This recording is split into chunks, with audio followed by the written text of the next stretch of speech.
continue à dire des messes pour l'âme d'Escobar dans l'église qu'il a lui-même construite. La musique s'élève du clocher et plane au-dessus des 200 maisons qu'il a fait bâtir pour les pauvres.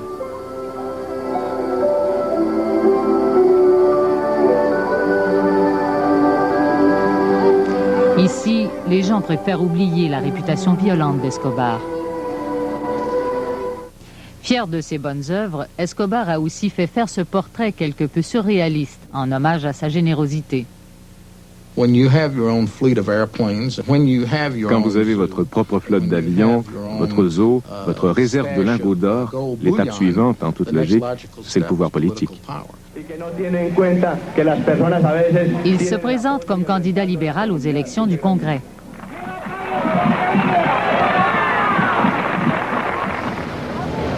En 1982, il obtient son siège.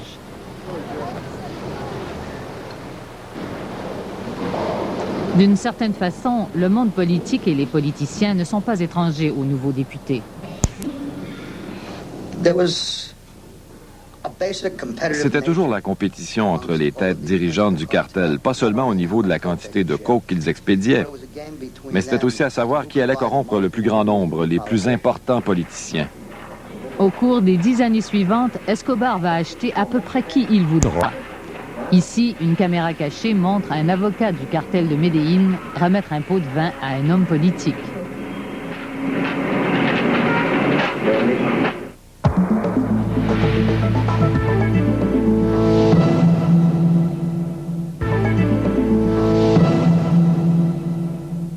Au moment de cette photo, à la fin de 1982, Pablo Escobar n'est pas encore la cible de la police américaine. Les États-Unis concentrent alors leurs efforts sur l'héroïne et la marijuana. Mais la politique allait bientôt changer. L'Agence fédérale de lutte antidrogue commence à surveiller les usines chimiques. Elle ne tarde pas à apprendre qu'un Colombien qui travaille pour le cartel a commandé plus de 1300 barils d'éther payables comptant. L'éther à ce moment-là était essentiel à la fabrication de la cocaïne parce que c'est un ingrédient de base dans la méthode traditionnelle de transformation de la pâte de coca en chlorhydrate de cocaïne.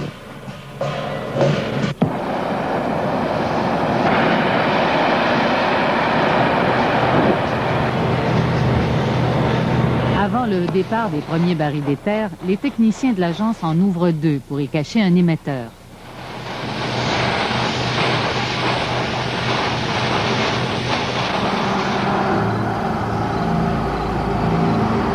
Escobar ne soupçonne pas qu'au moment où les barils quitteront l'usine, on pourra les suivre à la trace jusqu'en Colombie.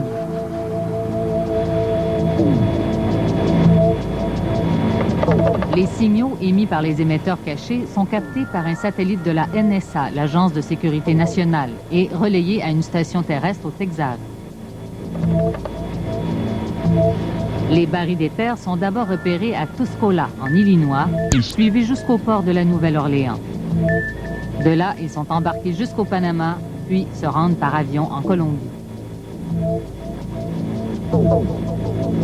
On en retrouve ensuite la trace sur le ranch d'un des membres du cartel. Mais les barils d'éther ne restent pas là longtemps et reprennent la route pour se retrouver dans un des coins les plus reculés de la Colombie. Les signaux proviennent d'un endroit situé en pleine jungle, près de la rivière Yari. C'est cet endroit que Pablo Escobar a choisi pour construire son usine de transformation de la cocaïne.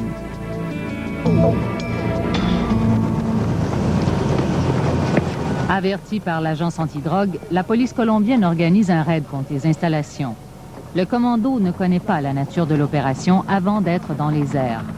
L'agent Ron Pettingill est à bord comme observateur.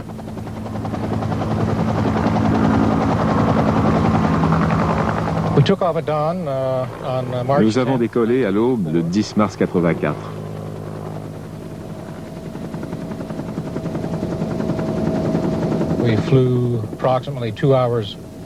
Nous avons volé environ 2 heures, plein sud.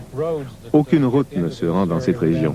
On est à 150 ou peut-être 200 kilomètres de toute civilisation. C'est vraiment au beau milieu d'une jungle très dense et très éloignée.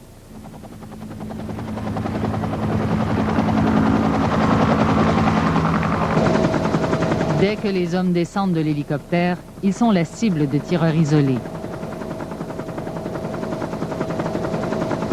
Apparemment, les lieux sont protégés par des guérilleros marxistes payés par le cartel. Les images filmées par l'agent Pettingill parlent d'elles-mêmes.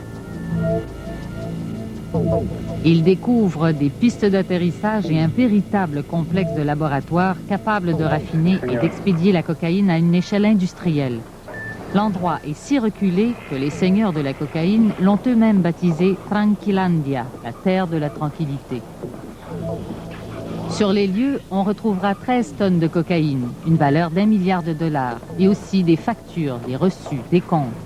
En fait, c'est en découvrant la Tranquilandia que l'agence antidrogue apprend l'existence du cartel de Medellín. Le colonel Jaime Ramirez, chef de la section antidrogue colombienne, arrive sur les lieux le lendemain.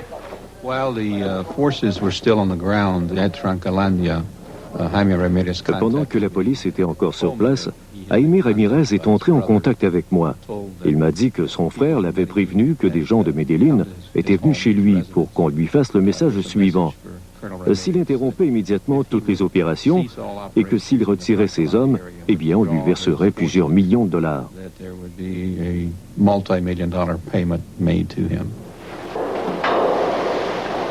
La réponse de Ramirez parle d'elle-même.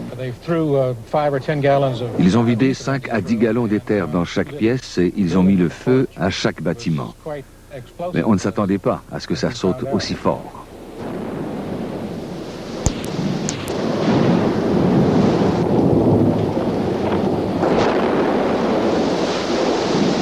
Le colonel Jaime Ramirez venait de signer son arrêt de mort et il ne serait pas le seul sur la liste d'Escobar. Escobar va aussi se venger sur le supérieur de Ramirez, le ministre de la Justice. En public, le politicien Escobar traite le ministre de la Justice de marionnette des Américains. En privé, il a ordonné son exécution.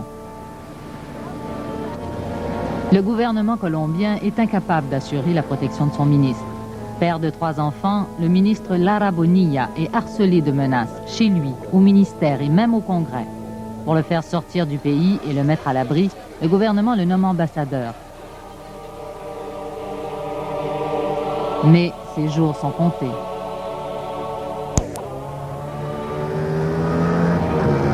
Il est abattu en rentrant chez lui en automobile par les tueurs d'Escobar. Des assassins à peine sortis de l'adolescence. La police en arrêtera un. L'autre sera tué par les gardes du corps du ministre.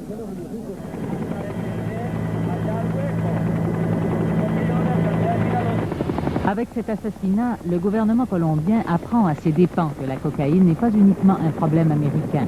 Les représailles commencent.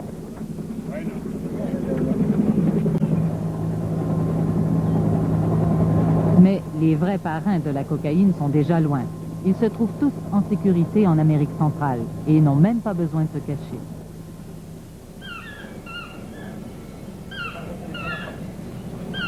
Pablo Escobar, lui, a choisi le Nicaragua révolutionnaire.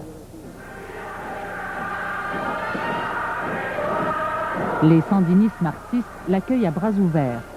Le Cuba de Castro faisait déjà des affaires avec le cartel et eux n'allaient pas s'en priver. Escobar continue donc de planifier de nouvelles routes avec les gouvernements du Panama, de Cuba et du Nicaragua.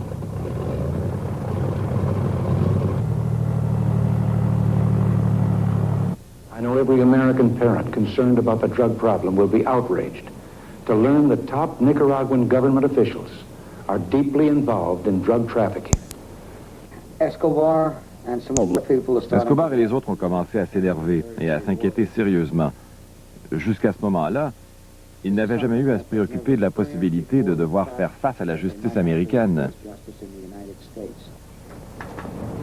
Comme il le disait lui-même, mieux vaut une tombe en Colombie qu'une prison aux États-Unis.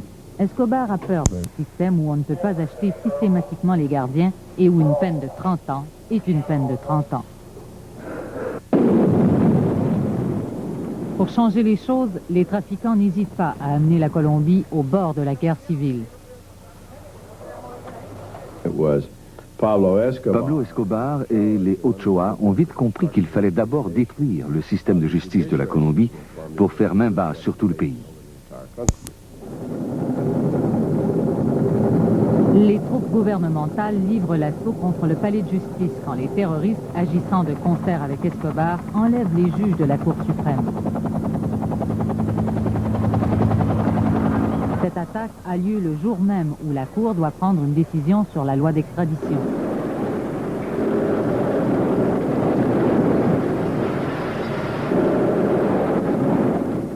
Cette boucherie des hauts magistrats du pays s'inscrit dans une campagne de meurtre et d'intimidation sans merci.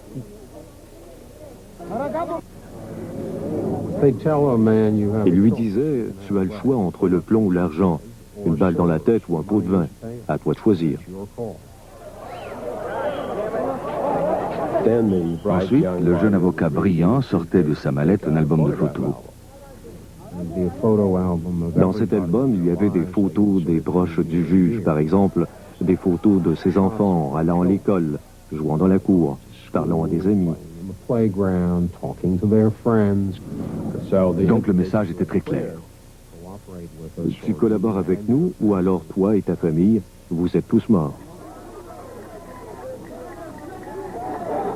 Les menaces de mort d'Escobar n'arrivent pas à faire taire le candidat à la présidence, Carlos Galán, qui décide malgré tout de prononcer un discours en plein air.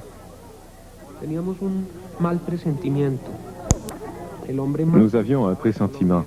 C'était l'homme qui avait reçu le plus de menaces de toute la Colombie. Et il était là au beau milieu d'une foule qui avait bu, sans aucune protection.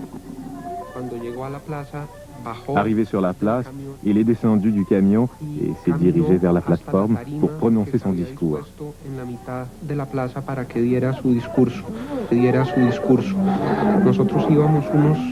Nous étions à quelques mètres derrière lui.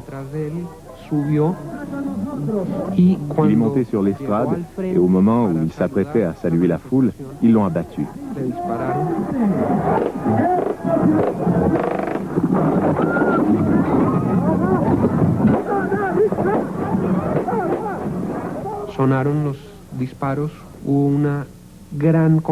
Ça tirait de partout. C'était la confusion. Il y avait des gens qui tiraient de chaque coin de la place.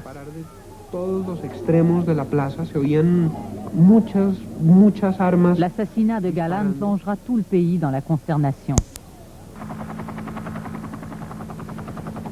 Une force d'élite spéciale est alors créée pour capturer Pablo Escobar et les autres chefs du cartel. Mais Escobar est en général prévenu à l'avance des opérations organisées contre lui. Une fois, les policiers arrivent si près du but que son lit est encore chaud. Escobar avait toujours quelques demeures sûres où se réfugier aux alentours de Medellín. Des maisons sur des hauteurs pour voir venir les éventuels visiteurs. Des provisions de nourriture, des déguisements et tout le nécessaire en cas de fuite étaient cachés aux alentours. Et si des passants semblaient un peu trop curieux, ils étaient tout simplement abattus. À l'intérieur des maisons, il y avait des caletas, des compartiments secrets qui pouvaient contenir jusqu'à 20 millions de dollars en liquide. Certains étaient assez spacieux pour cacher un homme pendant 2 ou 3 jours. Pour plus de sécurité, Escobar faisait abattre les hommes qui les avaient construits. À une certaine époque, on comptait 3 assassinats par jour dans la construction à Medellín. Même en fuite, Escobar garde une poigne de fer sur son empire. Au moment où l'épidémie de crack balaye toute l'Amérique et l'Europe, on estime sa fortune à 3 milliards.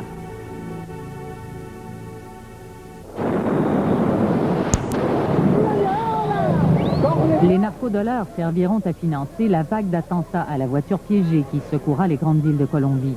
Un nouveau mot venait de faire son apparition, le narcoterrorisme. Le 27 novembre 1989, c'est un appareil de la compagnie Avianca qui explose en plein vol. 102 people were killed on that plane. There were a couple of people that... À bord, il y avait quelques personnes qu'Escobar ne voulait pas voir arriver à destination. J'ai témoigné au procès de celui qui avait placé la bombe. Escobar était l'homme auquel cet individu devait se rapporter, et c'était lui qui avait ordonné de mettre une bombe dans l'avion.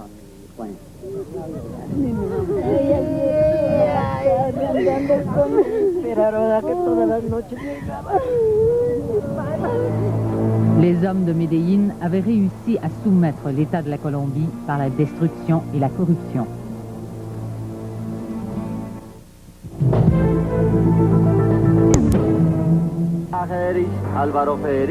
Pour apaiser le cartel, le nouveau président de la Colombie fait voter une loi au Sénat. Le président Gaviria, en arrivant au pouvoir en 1990, a modifié la Constitution dans le sens où le voulaient les trafiquants. Il a éliminé l'extradition aux États-Unis. À partir de cette date, il n'y a plus eu d'extradition vers ce pays. Escobar a vaincu les hommes politiques et il est hors de portée de la police. Mais il est fatigué d'être toujours en fuite et il craint pour sa vie. Pablo Escobar veut rentrer en grâce. Après des négociations secrètes qui vont durer 6 mois, un hélicoptère du gouvernement vient le chercher. Il attend sur le bord du terrain de soccer près d'une maison qui surplombe Medellín. L'hélicoptère l'emporte et survole la ville pendant quelques minutes très intenses. La prison où va séjourner Escobar ne ressemble à aucune autre. Elle est construite sur ses terres et selon ses propres plans. Escobar craint pour sa sécurité physique. En allant en prison, il se sauve la vie et oblige le gouvernement à se faire son protecteur.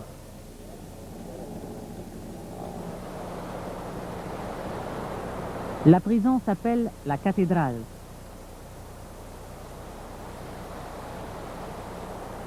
Une prison à confort maximal plutôt qu'à sécurité maximale, comme se plaisent à le dire les gardiens. Pablo Escobar avait une suite. Un salon et une cuisine dans une pièce, et dans l'autre, sa chambre et son bureau. La salle de bain avait aussi un bain tourbillon. Il y avait aussi une discothèque et un bar. Il organisait des soirées à la prison chaque semaine. Il recevait aussi sa famille. Il était très dévoué à sa famille proche. À l'extérieur de sa chambre, il avait installé un télescope puissant dirigé sur la maison de sa famille. Comme ça, quand il appelait sa fille avec son téléphone cellulaire, il pouvait la voir à travers le télescope.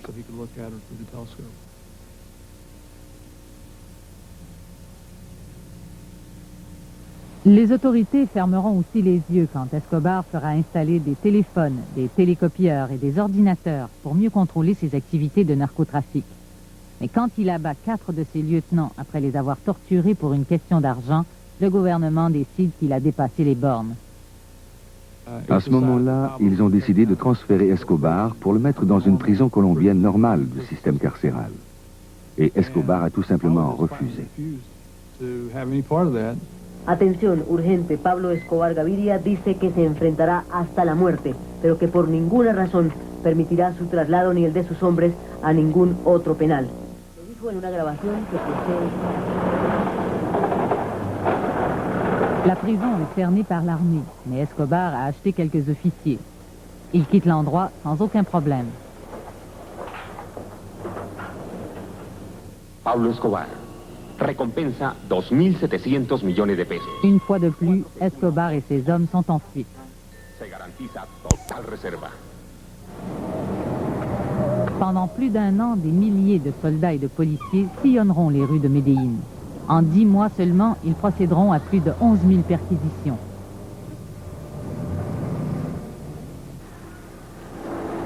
Les forces policières ne sont pas les seules à faire la chasse à Escobar. Un escadron de la mort, fondé par le cartel rival de la ville de Cali, se met aussi à la poursuite d'Escobar. Escobar s'était montré sans pitié pour les familles de ses ennemis. C'était maintenant à son tour de craindre pour la vie de son fils, de sa fille et de sa femme.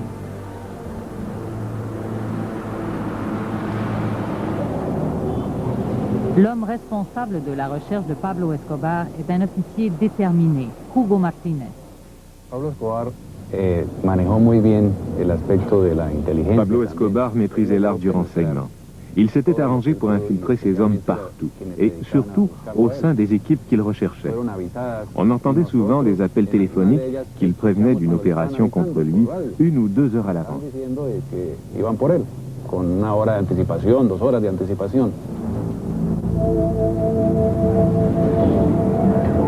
Même les gouvernements étrangers fourniront du matériel. Cette camionnette dotée de radiodétecteurs et d'équipements d'écoute ultra perfectionnés provenant du monde entier sera fournie par la France. Pablo Escobar savait qu'il ne pouvait pas parler plus de 3 minutes sans se faire repérer. Alors, pour contourner le problème, il appelait souvent d'un taxi avec son radiotéléphone. Et évidemment, au moment où la police le repérait et arrivait sur les lieux, il était déjà rendu 10 ou 15 kilomètres plus loin, toujours au téléphone. À plusieurs reprises, ils ont vraiment été très près, mais très près de le capturer.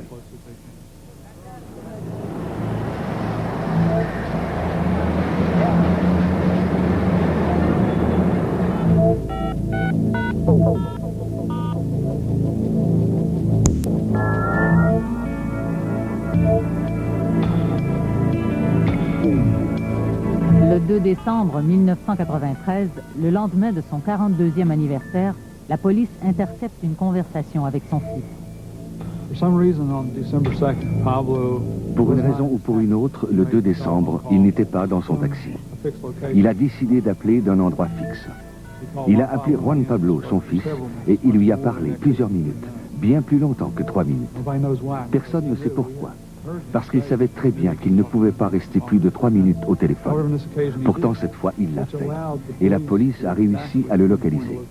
Le lieutenant qui avait localisé l'appel était dans l'unité mobile avec l'antenne. Quand il a regardé dans la direction où son indicateur pointait, il a vu Escobar, le téléphone à la main, qui jetait un coup d'œil à la fenêtre.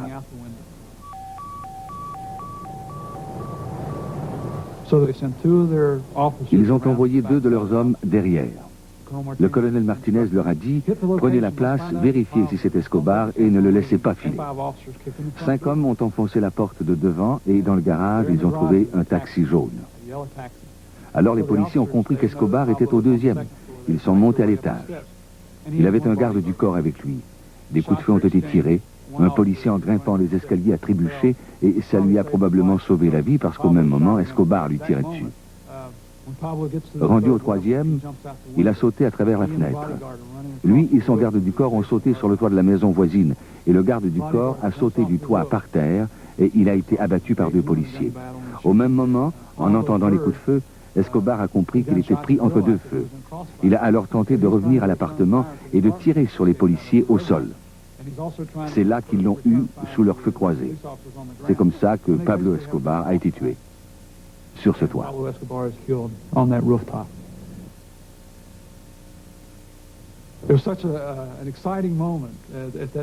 était tellement excités. Après des années de narcotrafic, de tueries, d'extorsions, d'enlèvements en Colombie et ailleurs, enfin, la mort de Pablo Escobar venait mettre fin à tout ça. On était tellement excités, c'est dur à expliquer, mais on n'arrêtait pas de se féliciter, de se taper dans le dos. C'était comme si on était délivré d'un poids énorme. C'est le plus grand moment de toute l'histoire policière de la Colombie.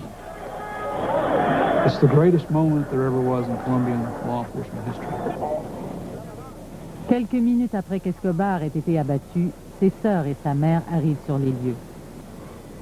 Elles se sont frayé un passage et une de ses sœurs est arrivée et a vu le corps du garde par terre. Celui de Pablo, lui, était toujours sur le toit. Et elle s'est mise à rire et à dire aux policiers « Vous vous êtes encore trompés, ce n'est pas Pablo Escobar, vous avez tué la mauvaise personne encore une fois. » Et elle injuriait les policiers, elle se moquait d'eux. Alors les policiers l'ont laissé continuer. Et quand elle a été sur le point de partir, ils lui ont carrément dit d'aller voir l'autre corps sur le toit. Elle a grimpé l'échelle et là, elle a compris que son frère était bel et bien mort.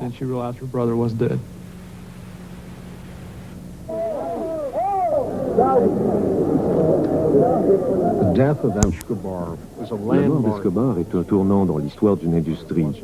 Ce n'est pas une victoire car les affaires n'ont pas cessé pour autant. Ça n'a pas ralenti le trafic. Ça n'a même pas eu d'effet sur le prix de la cocaïne. Les forces de l'ordre n'ont pas réussi à éliminer l'industrie de la cocaïne. Les cartels sont aujourd'hui dirigés par des hommes qui, contrairement à Pablo Escobar, ont appris à rester dans l'ombre pour profiter de leur richesse. Malgré la mort de Pablo Escobar et d'autres opérations réussies, l'empire de la cocaïne devient chaque jour un peu plus puissant. Les Hells Angels, c'est une véritable